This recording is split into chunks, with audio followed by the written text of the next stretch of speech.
Step 1. Use a forklift, 5 tons or larger, or a crane to transport the equipment to the installation position. Ensure that the equipment is raised to a sufficient height for attaching the extended support legs. Step 2. Connect the extended support legs to the equipment's original support legs. Match the numbers accordingly. Step 3. Install the cross braces onto the extended support legs. Match the numbers accordingly.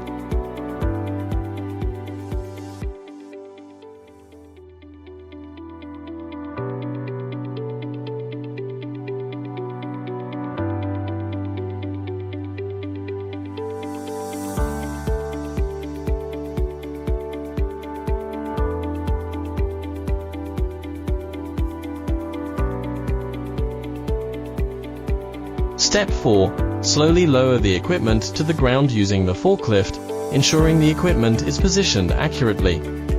Step 5. Use expansion bolts to secure the equipment to the ground, and then remove the temporary cross braces.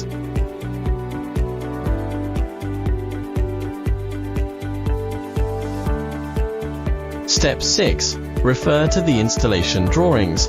Position the pallet conveyor line and secure it to the ground, then install the cross brace on the side.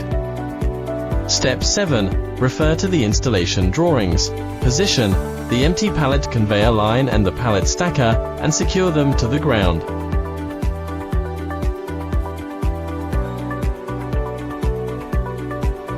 Step 8. Refer to the installation drawings. Use expansion bolts to secure the anti-collision posts to the ground.